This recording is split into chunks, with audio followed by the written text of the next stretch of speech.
जो है मराठा आरक्षण की जो हस्तक्षेप याचिका करता थे, आज जो बहुत बड़ा निकाल आया है सुप्रीम कोर्ट का मराठा आरक्षण को लेकर, तो इस पर आपकी प्रतिक्रिया क्या है और अगली लड़ाई आपकी कैसे रहने वाली है? आज जो सुप्रीम कोर्ट ने अपना जो जजमेंट दिया है, तो ये बड़ा ही दुर्भाग्यपूर्ण जजमेंट है। तो इसकी अपेक्षा ही नहीं थी कि तो कानूनन सारी बातें हमने खानापूर्ति उसकी पूरी कर रखी थी। कानून के जो हिदायत है वो सभी हिदायतों की हमने पूर्तता करके रखी थी। जैसे कि मिसाल के तौर पर बोलना है तो जो जजमेंट का सहारा आज लिया गया उसमें ही कहा गया था कि कोई ऐसा वर्ग है जो सामाजिक और शैक्षणिक दृष्टया यानी एजुकेशनली और सोशली बैकवर्ड है और उसको अगर रिजर्वेशन देना है तो भारतीय राज्य घटना की कलम 340 के तहत उसको कमीशन की अपॉइंटमेंट करना पड़ती है। और अगर कमीशन उनको उसका रिपोर्ट देता है तो ही स्टेट गवर्नमेंट को वो कमीशन की रिपोर्ट के तहत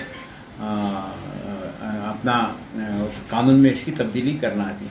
तो ये सारी बातें जो है तो कमीशन ने अपना रिपोर्ट दिया। रिपोर्ट देने के बाद कमीशन ने सबसे अहम बात जो कही थी या अहम बात जो बताई थी कि इंदिरा साहनी केस में ऐसा बताया गया था कि जो समाज का क्वांटिफेबल डाटा अगर नहीं है तो उसको रिजर्वेशन नहीं दे सकते। लेकिन यहाँ अच्छी बात ये थी कि मराठा समाज के बारे में क्वांटिफेबल डाटा यहाँ जमा किया गया था और क्वांटिफेबल डाटा जमा करने की वजह से ही गवर्नमेंट ऑफ महाराष्ट्र ने उस समय इसको SEBC एक्ट 2018 ऐसा कानून बनाया था और वो कानून को मान्यता हाईकोर्ट मुंबई ने भी दी थी। अब ये सारी बातें फिर सुप्रीम कोर्ट में गई। सुप्रीम कोर्ट में जाने के बाद फिर से वहाँ 50% के ऊपर रिजर्वेशन आप नहीं दे सकते, ऐसी जो बात आई थी। तो 50% का रिजर्वेशन कैसे दे सकते हैं, ये सारी बातें हमारे सभी वकीलों ने वहाँ बहुत अच्छे ढंग से कोर्ट के सामने पेश की थी। और उससे भी बड़ी और अच्छी बात ये थी कि 103वीं जो अमेंडमेंट हो गई थी, यानी घटना दुरुस्ती उसको कहते हैं। 103वीं घटना दुरुस्ती में ये कहा गया था कि अब इसके बाद जो है तो इंडिया में EWS इस कैटेगरी में 10% का रिजर्वेशन दिया जाएगा। अब उसको मैथमेटिकली हम देखते हैं तो 50% और ये 10% ऐसे मिलकर के 60% हो गए। जब आरक्षण की मर्यादा 103वीं घटना दुरुस्ती के जरिए 60% हो गई तो फिर बताइए कि ये 50% का मसला कहाँ रहता है, तो वो अपने आप ही ख़त्म हो गया। लेकिन उसके ऊपर कुछ भी तवज्जो किए बिना ये सब बातें हमारे वकीलों ने बहुत अच्छे ढंग से कोर्ट के सामने रखी थी और ये कहा था कि ये बातें कॉन्स्टिट्यूशनल बातें हैं, ये घटना दुरुस्ती की बातें, घटना से ताल्लुक़ रखने वाली ये सारी बातें हैं। तो इसको आप जो है तो बड़े घटनापीठ के पास यानी 11 न्यायाधीशों का घटनापीठ जो है उसके पास भेजे, लेकिन वो भी कोर्ट ने काम नहीं किया। अब अहम बात सबसे ये है कि इस देश के 28 राज्यों में 50% के ऊपर रिजर्वेशन है और ख़ास तौर पर बताना चाहूँगा मैं कि अभी इस देश में मराठा रिजर्वेशन 50% के ऊपर था, मुस्लिम रिजर्वेशन 50% के ऊपर था, जाट रिजर्वेशन 50% के ऊपर था, पाटीदार समाज का 50% के ऊपर था, गुज्जर समाज का 50% के ऊपर था और ऐसे तकरीबन 28 जो स्टेट है 28 स्टेट में 50% के ऊपर रिजर्वेशन दिया गया था और वो सभी को ये केस में पार्टी किया गया था।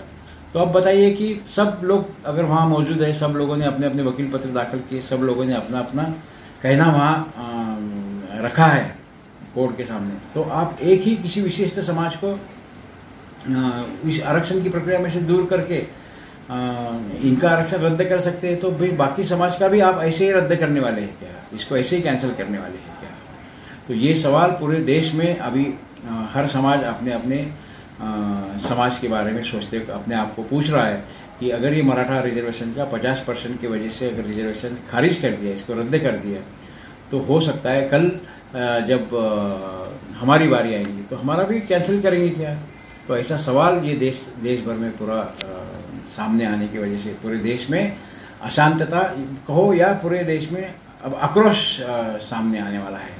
अब इसमें हम क्या कर सकते हैं? तो इसलिए हमने जो सॉल्यूशन अभी जो तैयार किया है।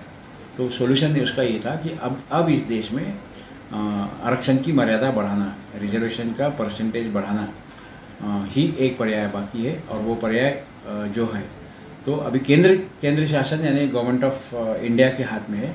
और उसके लिए भी हमने बहुत सारी बातें इसके पहले ही गवर्नमेंट ऑफ इंडिया को लिखी थी, लिख करके उनको मिलकर भी आए थे हम।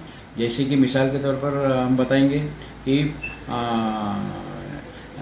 समाज कल्याण मंत्री भारत सरकार के जो है थावरचंद जी गहलोत और राज्य मंत्री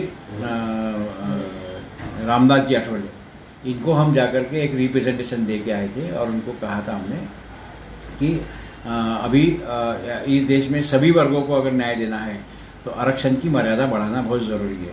तो वो कैसे बढ़ा सकते, तो हमने बताया that उनको कि मेजर जनरल R.S. सिन्हो, ये जो राज्यसभा के सदस्य थे, और दूसरे जो है दूसरे जो मेंबर और एक कमेटी जो थी, तो वो खासदार सुदर्शन नचियप्पन, इनके नाम से जो कमेटी, उसमें 28 लोगों की वो कमेटी ने पूरे देश भर में घूमने के बाद अपना रिपोर्ट जब गवर्नमेंट ऑफ इंडिया को दिया तो वो रिपोर्ट का कन्वर्शन हो गया बिल में।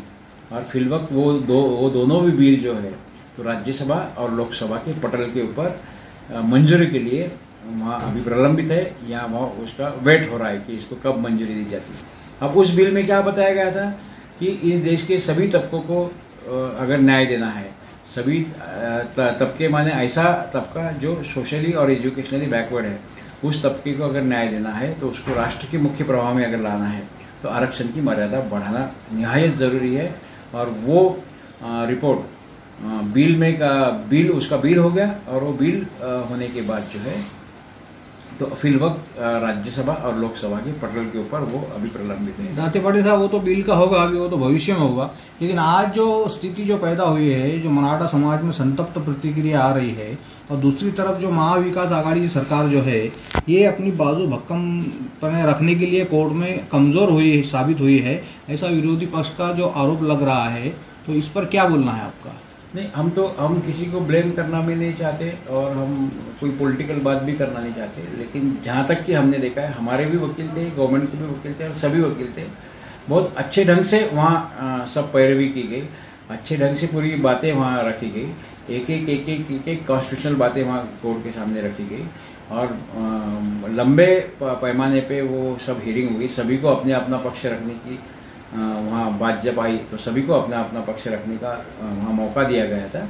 और ये होने के बावजूद भी कोर्ट ने क्यों और कैसे इस बात को नहीं माना कि 10% वाला, अभी सिंपल बात है, आप देखिए कि अभी आरक्षण का परसेंटेज जो है 50% पहले का, और EWS 103 की घटना दुरुस्ती जो हो गई उसके तहत जो 10% जो बढ़ गया है, तो इसका मतलब जुमला 60% हमारा रिजर्वेशन हो गया। जब 60% जब रिजर्वेशन हो गया तो मुझे बताइए आप कि 50% की मर्यादा कहाँ से और किस एंगल से इसको लागू हो रही, जबकि हमारा कानून ये कहता है, हमारा राज्य घटना ये कहती है कि कोई भी घटना के कलम को, सेक्शन को या आर्टिकल को अगर उसमें कोई दुरुस्ती करना है तो उसका अधिकार सिर्फ और सिर्फ सेंट्रल गवर्नमेंट को है, यानी राज्यसभा और लोकसभा को। ये दोनों सभागृह में 103वीं घटना दुरुस्ती होकर के 10% रिजर्वेशन बढ़ाया गया है। अब 10% रिजर्वेशन बढ़ने की वजह से जुमला 60% रिजर्वेशन हो गया है।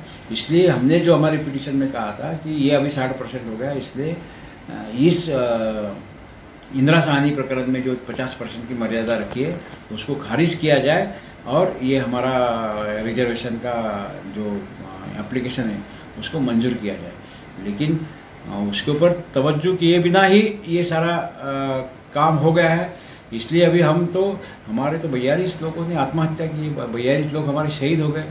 कई लोग जो है तो हमारे इस रिजर्वेशन के मसलों में काम करते हुए कई लोगों ने अपने अपने लेवल पे बड़े पैमाने पे कुर्बानी दी है।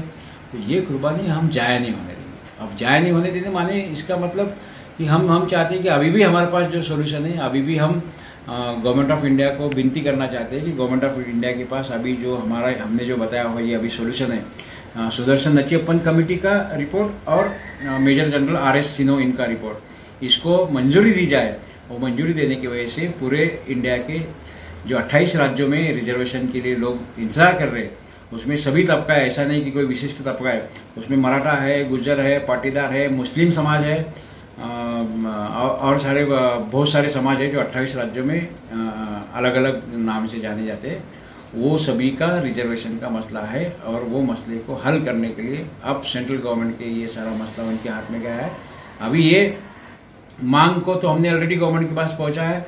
हम चाहते हैं कि सभी राजकीय पार्टी जो है, कोई भी हो, सभी जितनी भी इंडिया में राजकीय पार्टी है, सभी राजकीय पार्टियों को अभी अपनी अपनी भूमिका सामने लेकर के आना पड़ेगी कि ये देश के सभी तबकों को मिलने वाला जो आरक्षण है वो आप देने वाले हैं, उसका समर्थन करने वाले हैं या नहीं करने वाले।